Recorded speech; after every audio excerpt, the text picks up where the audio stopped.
इन यार कौन है भाई? डे 3 इन लॉर्ड्स की हम लोग बातचीत यार। इतने जोर सर से? ये कौन? अरे मैं एक सेकंड देख के आता हूँ, मैं देख के आता हूँ। अच्छा, कौन है भाई? काम कर लो। कौन है भाई? हैं? शो चल रहा है यार, ये कोई टाइम है भाई साहब? हाँ जी। ओह सर, फ्री का है? फ्री? अरे भाई साहब, ये तो अपने पिज्जा है खाने के लिए। क्या बात है, क्या बात है। ये कौन लाया है, कौन लाया है ये? अरे भाई साहब, ये पिज्जा हमने मंगवाया। अरे सर कैसे हो आप? बस ठीक ठाक। आप सोच रहे होगे कि ये पिज्जा, इतने पिज्जा क्यों मंगवाए हैं? पर ये क्यों मंगाया है आपने? किस मुल्क से है? उस मुल्क के जश्न के लिए खास बात है, अरे! लेकिन बताएंगे अंदर अपने तमाम मेहमान। सबको पता है सर, बहुत बड़ी कहानी है ये। आइए। बहुत बड़ी कहानी है। पहले दरवाजा खोल दूं, वो भी एक कहानी है। ये देखिए, आइए आइए आइए आइए, चलिए सर हेल्प कर दो यार। सर। देखिए कौन आया है, कौन आया है? हमारे कहानीबाज आए हैं। खाली हाथ आते थे, आज पिज्जा लेके आए हैं। ये हुई ना बात। ये मेहमानों का स्वागत पिज्जा से। ये देखिए, आहा, थैंक यू वेरी मच। हमारे कहानीबाज आ गए हमारे स्टूडियो में, the one and only Vimal Kumar. लजीज पिज्जा है किस लिए? सर, किस चीज के लिए? बताओ सर। पिज्जा के लिए? किस मुल्क से है? सबको पता है कहानी, ये कहाँ से इटली? इसकी? I'm joking. Italian. Yes. अब आप लोग सोचेंगे कि भाई क्रिकेट का शो है और हम लोग पिज्जा और इटली की क्यों बात कर रहे हैं। तो बहुत सारे लोगों को पता है कि भाई T20 वर्ल्ड कप की हम मेजबानी कर रहे हैं अगले साल 2026 में, भारत और श्रीलंका।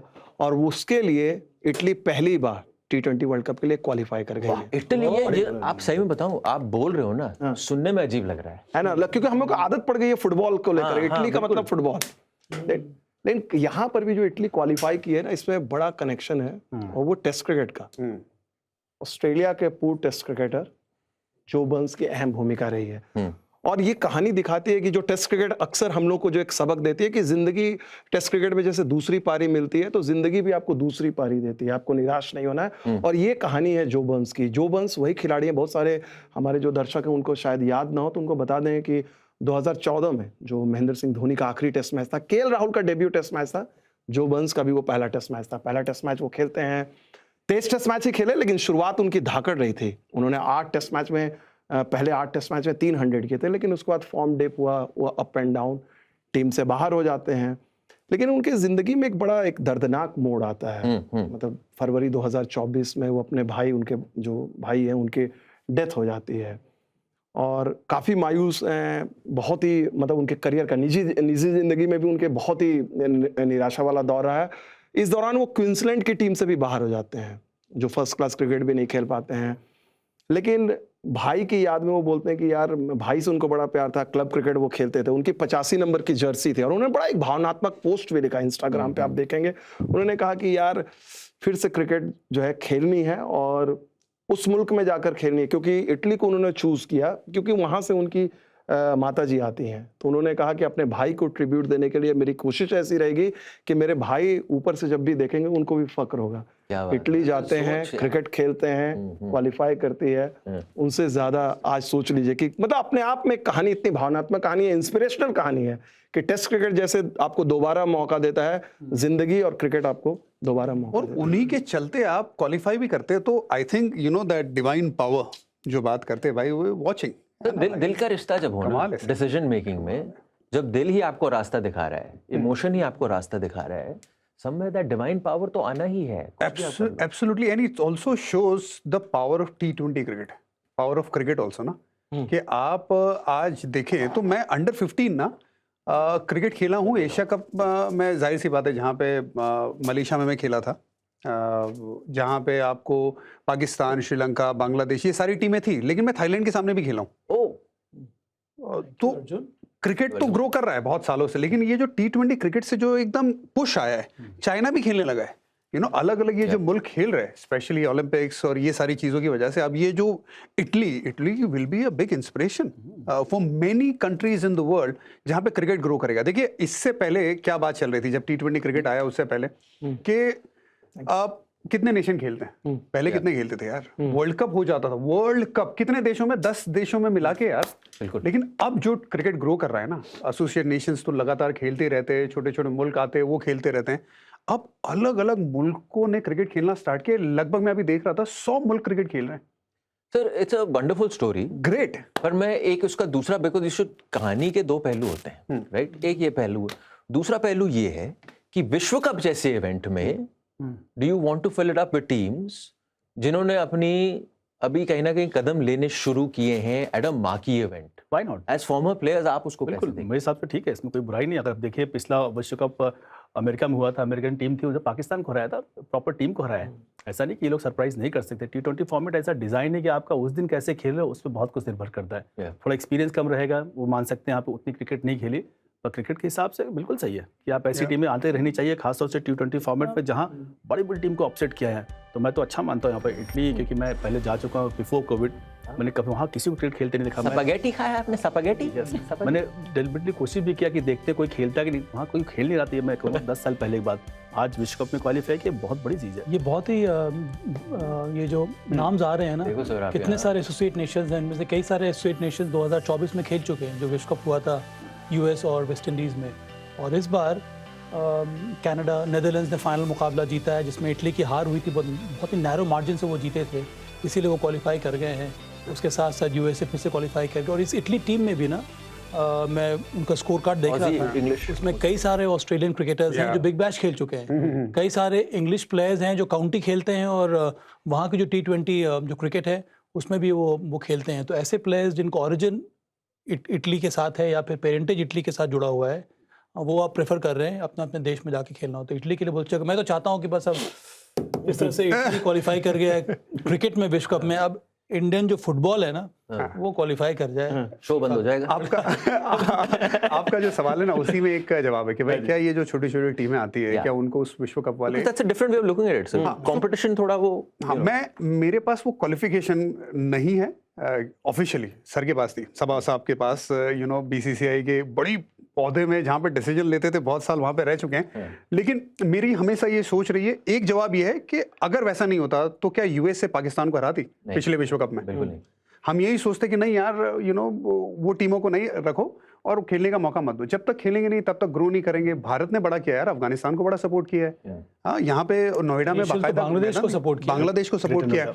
लेकिन क्या कर सकते हैं मालूम है? अगर सपोज बड़ी टीमें हो गई, सपोज 30 टीमें हो गई, तो आप क्या करिए, 10 टीम एलीट में रखिए, बाकी को प्लेट में रखिए, साइमल्टेनियसली चलाइए। Exactly. चलाइए I जरूर, agree with you. क्योंकि वही टाइम पे आप चलाएंगे तभी सबकी निगाहें भी वहां पे रहेगी और उनको मौका भी मिलेगा। फिर वहां से ऊपर आने के लिए ना वो आप प्लान करते रहिए। तो I think that could be one way of looking That's at a good way of looking at it. अब बिल्कुल इसी चीज पे मैं ऐड करना चाहूंगा, जो कई बार ये डिबेट तो चलती है क्रिकेट में कि ये डिजर्व करते हैं, उसका सीधा एक सिंपल एग्जांपल आप देख लीजिए, अफगानिस्तान की टीम। ज्यादा दूर पीछे जाने की जरूरत नहीं है। जब उन्होंने डेब्यू किया था एसोसिएट से, जब मेन नेशन बने, वाइट बॉल क्रिकेट में स्पेशली T20 में उनकी जर्नी देखिए, फेनोमेनल रही है। जिस तरह से वर्ल्ड कप में बेस्ट टीम्स को हरा रहे हैं, ऑस्ट्रेलिया को हरा रहे हैं।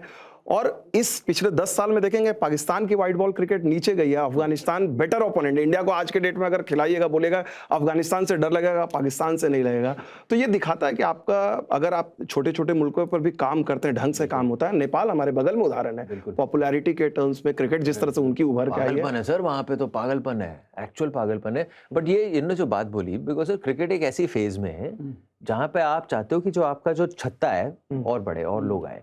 तो जो बड़े बंदे हैं, इंस्टीट्यूशंस हैं इंडियन क्रिकेट, आपका जिम्मा है कि आप उनकी मदद करो इन देयर ग्रोथ। और BCCI करती है, हाँ। बहुत करती है। We have to give BCCI the credit boss. पूरा अपने शहर का एक मैदान दे दो उनकी ग्रोथ के लिए, जो अफगानिस्तान को दिया है। यहाँ तक कि सिर्फ BCCI नहीं, BCCI के जो प्लेयर है, जो पुराने प्लेयर है, वो भी देते हैं। मेरा एक छोटा सा एक किस्सा है, जहाँ पे राशिद खान से मेरी बात चल रही थी करीबन 3 साल पहले, 3-4 साल पहले। ऐसी बात चल रही थी कि यार हमें ना, हम सब चीज़ इंप्रूव कर रहे हैं। ये राशिद की जुबानी, मैं उनसे इंटरव्यू ले रहा था IPL में, तो उन्होंने ये बात कही कि यार हमें ना एक चीज़ इंप्रूव करनी है, बैटिंग। मैंने कहा यार बैटिंग में भी ना आपको सिंगल डबल लेने वाली इंप्रूवमेंट लेके आनी है, आपके पास ताकत बहुत है। तो यार बताओ कोई अच्छा कोच है तो। मैंने कहा मेरे पास एक बंदा है, बहुत बढ़िया कोच है, उसका नाम है मिलाप मेवाड़ा। और मिलाप मेवाड़ा की कहानी भी कमाल की है। विकेट कीपर बैट्समैन थे, बड़ौदा से है। नयन मोंगिया, किरण मोरे खेलते थे, तो 70 मैचेस रणजी ट्रॉफी में बाहर बैठे हुए। 70 मैचेस बाहर बैठना, पानी पिलाना रणजी ट्रॉफी में आसान नहीं है। बंदे का ना दिमाग खराब हो जाए, वो सब्र। लेकिन बंदे ने क्या किया, level A, level B, level C clear करने वाला बड़ौदा से पहला कोच। मेरे जहन में वो था। मैंने राशिद खान को बोला मेरे पास बंदा है, मुझे बताना जब चाहिए। 6 महीने के बाद राशिद खान ने फ़ोन किया कि भाई आपका वो कोच अवेलेबल है। अब वहाँ पे ना हमारी NCA उनको देख रही थी कि भाई हम इसको भी यहाँ पे देखें। उनको डिसीजन लेना था कि क्या करना है, वहाँ रहना है या फिर बाहर जाना है।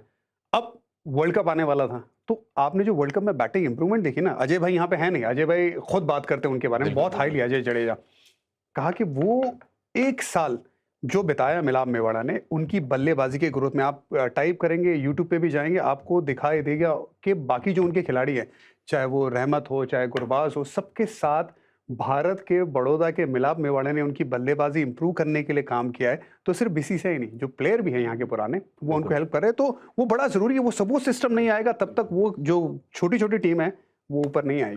Community has to be accepting of it, ये बात तो पक्की है। अगर आप कम्युनिटी एक्सेप्ट नहीं करेगी तो फिर मतलब आप दरवाजे खोलोगे कैसे? ग्लोबलाइज करना बहुत ज़रूरी है। अब इसके पीछे क्यों हम लोग आईसीसी चाह रहा है या फिर जितने क्रिकेट प्लेइंग नेशन चाह रहे हैं कि ये एक ओलंपिक स्पोर्ट हो जाए, एक ऐसा स्पोर्ट होना चाहिए जो मल्टी स्पोर्टिंग इवेंट्स में इसका भी नाम आए। अब इसके पहले हम लोगों ने क्या किया था, कुछ साल पहले 2 या 3 साल पहले कॉमनवेल्थ गेम्स में इंडिया ने पार्टिसिपेट किया, इंडिया की महिला टीम ने पार्टिसिपेट किया था। उसके बाद एशियन गेम्स हुआ था मेरे ख्याल में 1 या 1.5 साल पहले चाइना में, जहाँ पर इंडिया मेन विमेन टीम ने गोल्ड जीता था। अब नेक्स्ट स्टेप क्या है कि अब आने वाले ओलंपिक्स में भी क्रिकेट एक स्पोर्ट बनकर आएगा। इसके पीछे का कारण क्यों आईसीसी चाह रहा है कि एक आईसीसी की ग्लोबल स्पोर्ट बन जाए, ओलंपिक इवेंट में, ओलंपिक में इसको भाग मिलना चाहिए। क्योंकि कई सारे जो एसोसिएट नेशंस हैं उनके लिए सबसे बड़ा चैलेंज है फंड क्रंच का। और जब तक कि आप एक ओलंपिक स्पोर्ट नहीं बनेंगे तब तक जो नेशनल स्पोर्ट्स फेडरेशन होती है उस देश की आपको फंडिंग नहीं करती है। तो ये नहीं है कि आप जैसे ये नहीं होगा ना कि एक एसोसिएट नेशन को सीधे भाग खेलने का मौका मिलेगा ओलंपिक, ये नहीं होने वाला। वहाँ पर ओलंपिक में खेलेंगे टॉप 5 या टॉप 6 या टॉप 8 टीम्स, पर जब मोमेंट वो एक ओलंपिक स्पोर्ट बन जाएगा, जो नेशनल स्पोर्ट्स फेडरेशन है वो इस स्पोर्ट को रिकॉग्नाइज करेगा। जैसे आपने रिकॉग्नाइज कर लिया तो फिर आपको फंड्स मिलने लगती है सेंट्रल फंडिंग एजेंसी से। इसीलिए आप आज का क्या मैंडेट रहता है आईसीसी का, अगर आपको एसोसिएट नेशन बनना है, मेंबर बनना है आईसीसी का, तो सबसे पहला काम आपको ये करना है कि जो नेशनल स्पोर्ट्स फेडरेशन एजेंसी होती है उस देश की, उनसे आप रिकॉग्निशन लेकर आइए। उसके बाद कई सारे एलिजिबिलिटी क्राइटेरिया जो आपको फुलफिल करना है, पर सबसे प्राइमरी जो उनका क्राइटेरिया यही है कि आपको जो नेशनल स्पोर्ट्स एजेंसी होती है उस देश की, वहाँ से आपको रिकॉग्निशन मिलना बहुत ज़रूरी है, तभी उस पर आप और आगे काम करेंगे। तो आईसीसी की कोशिश यही है कि अगर आपको ग्लोबलाइज करना है स्पोर्ट को तो बहुत ज़रूरी है कि आप इसको ओलंपिक स्पोर्ट बनाएं। सर एडमिनिस्ट्रेटर मजा आ गया सुन के। Vimal, thank you so much for joining us sir, हमारे कहानीबाज। England versus India third test live now TV पर देखिए सिर्फ सोनी स्पोर्ट्स के चैनल्स पर।